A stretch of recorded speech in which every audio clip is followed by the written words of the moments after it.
Muito boa noite.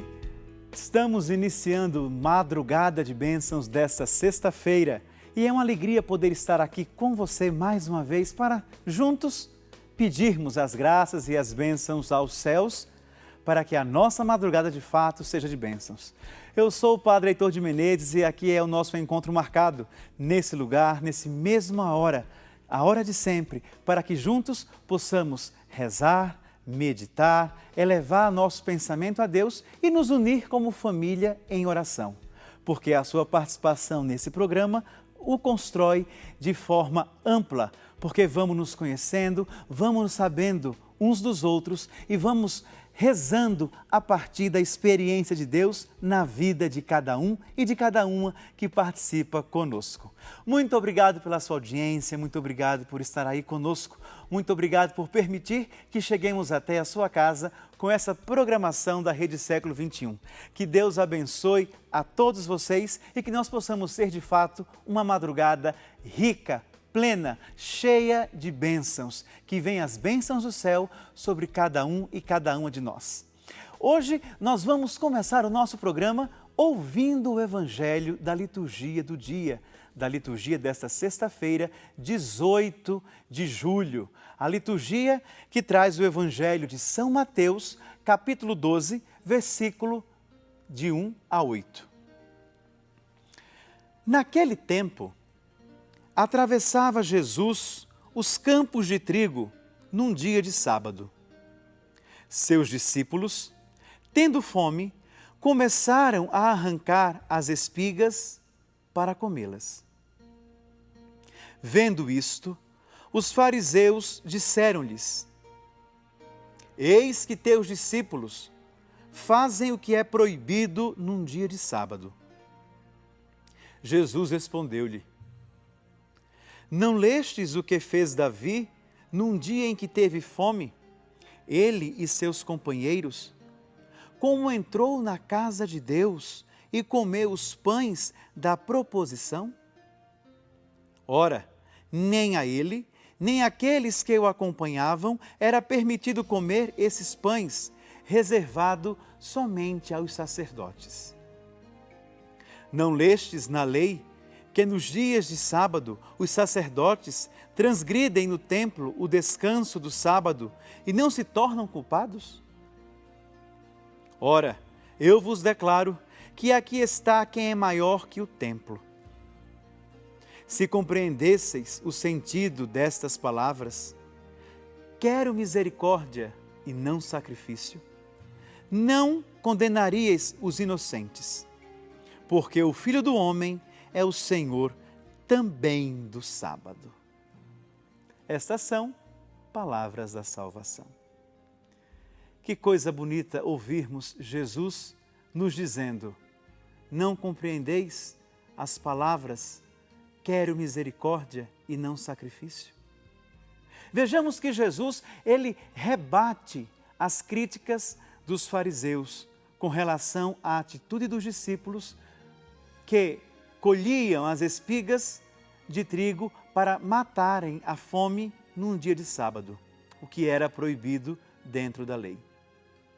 Mas Jesus, respaldado pelo fato do Antigo Testamento, quando Davi e seus companheiros eram perseguidos pelo rei Saul, por Saul, entraram no templo e comeram os pães dados à oferenda. E nem Davi e nem os companheiros receberam a culpa. E Jesus, com base nisso, Jesus, tendo este fato muito claro, expressa para os fariseus esta contradição que os mesmos colocaram Jesus em questioná-lo a partir da ação dos discípulos. Jesus fala que ali está quem é maior que o templo. Por quê? Porque o templo era o lugar para os judeus onde se encontrava consagrado, onde se encontrava com Deus. Mas ali quem estava era o próprio Deus. E sendo o próprio Deus, ele era também Senhor do sábado. E por isso, a atitude dos seus discípulos de saciarem a fome num dia de sábado não transgride em nenhum momento a intenção de Jesus, que é anunciar o reino de Deus. Em contrapartida, para os fariseus, a atitude dos discípulos de Jesus, apoiados pelo próprio Jesus, dava a eles o direito de criticá-los e apontá-los como errados, apontá-los como transgressores, julgá-los.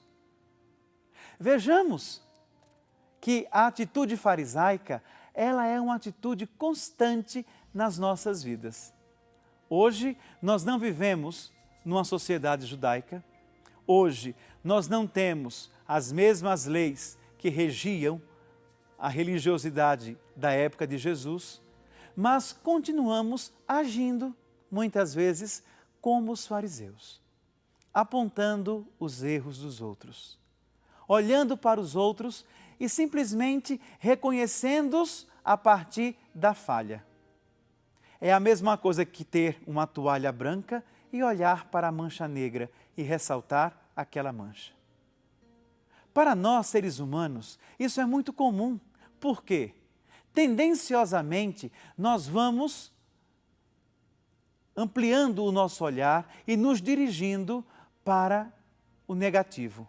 Sempre tendemos a ver aquilo que é ruim. Sempre tendemos a ressaltar aquilo que é o erro. Sempre tendemos a avaliar as coisas de uma forma pessimista. Claro, isso é uma tendência, porém, isto em grau de prática existem em pessoas em maior ascendência e outras em menor ascendência. As que existem em maior ascendência normalmente são aquelas pessoas que não lidam bem com os erros pessoais. São aquelas pessoas tão perfeccionistas, são aquelas pessoas tão idealizadas no perfeito que sofrem ao perceberem-se falhas, ao perceberem-se erradas, ao perceberem-se limitadas. Portanto, tais tipos de pessoas levam a julgar o outro a partir de si mesmo. Ou seja, o erro do outro não pode ser realizado. O outro, ele é julgado a partir do que ele faz. Quantas vezes nós recebemos críticas? Eu, você, todos nós. Mas além disso, quantas vezes nós também realizamos críticas para com os outros? Observando os erros e fazendo com que as pessoas sejam vistas ou reconhecidas a partir das falhas. E aqui um segredinho entre nós. Para alguns de nós, seres humanos, existe um prazer em colocar o outro em situação constrangedora. Existem algumas pessoas que sentem prazer em colocar o dedo na ferida do outro, em colocar o dedo no erro do outro. Por isso, Jesus, ele nos convida hoje a agirmos de misericórdia e não de sacrifício. O sacrifício, ele só tem sentido quando a misericórdia, ela é o alicerce. Não adianta procurarmos ter uma vida repleta em perfeição quando no meu interior a misericórdia, ela é escassa. Existe uma falta, existe um vazio. Portanto, para que nós não possamos tratar aqueles que estão à nossa volta, como os fariseus tratou os discípulos de Jesus, nós necessitamos nos reconhecer como seres limitados. Precisamos sim dar nomes aos nossos erros e saber que somos falhos, que a nossa natureza humana, ela nos dá essa condição de limite. E quando nós começamos a pontuar os limites que existem em nós, quando nós começamos a dar nomes às nossas falhas e nos reconhecer como pessoas, seres humanos limitados, nós vamos nos compreendendo. E aí nós vamos entendendo o que é humilde, o que é esse nome humildade, o que é esta característica. Ser humilde não é ser melhor que o outro. Ser humilde é reconhecer-se limitado e saber que você pode melhorar. Ser humilde é saber a sua real realidade. quem sou eu? Esta é a pergunta que nos faz dirigir para a nossa vida e perceber quem somos. Quantas vezes nós nos pegamos dizendo por que eu não fiz aquilo, por que eu não fiz isso, deixei de dizer isso, fiz aquilo, me arrependi porque não falei. Ou seja, reclamamos um direito que já foi. E aí remoemo-nos, tendo uma raiva interna que nos consome, porque erramos. Onde está o erro?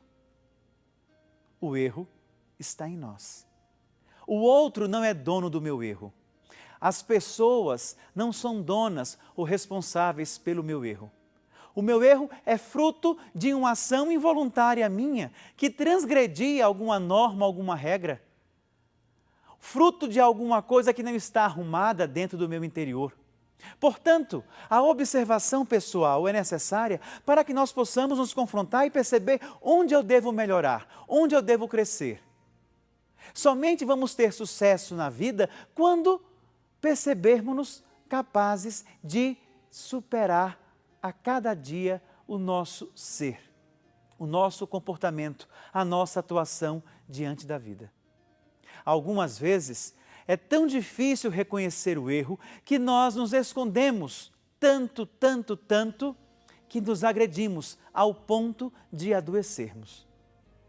Meu irmão, minha irmã, Jesus nos convida hoje a reconhecer as nossas falhas, a reconhecer os nossos limites, a perceber que somos passíveis de erros, mas também que somos passíveis de superação. Todavia, nós não podemos superar aquilo que não conhecemos. Não podemos melhorar aquilo que não vemos. Não temos condições de dar um passo a mais se não sabemos a estrada que vamos tomar. Desse feito, é necessário, com humildade, com carinho, respeitar os nossos limites. Porque respeitando os nossos limites, nós vamos nos dando conta de quem somos. Porque é o nosso limite que nos dá a nossa real identidade. São os nossos limites que nos dizem quem somos, até onde podemos ir, para que nós não tenhamos uma ideia contrária daquilo que somos de fato. Não criemos uma pessoa inexistente.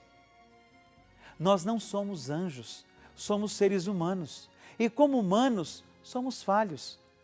Porém, a misericórdia de Deus, ela nos dá a oportunidade de a cada dia fazermos bem e melhor aquilo que podíamos ter feito. E os erros, eles nos ensinam a fazer algo bom. Porque aquele que erra, ou quando erramos, nós sabemos que aquele caminho não deve ser mais tomado. Aí é o lado positivo do erro.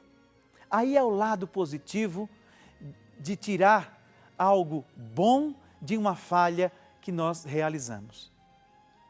Portanto, nos preocupemos em acolher o nosso interior. Nos preocupemos em deixar com que o nosso interior seja iluminado com a palavra de Deus, para que nós possamos nos enxergar como somos, retirando a máscara da perfeição que nós não temos, retirando esta máscara da falsidade que costumamos utilizar e nos desnudando da fantasia de seres humanos angelicais. Nós não somos. Nós precisamos reivindicar a nossa humanidade, porque somos de carne e osso. E como seres humanos de carne e osso que sente, nós precisamos dar conta dos nossos sentimentos. Necessitamos abraçar o nosso eu e perceber quem de fato eu sou.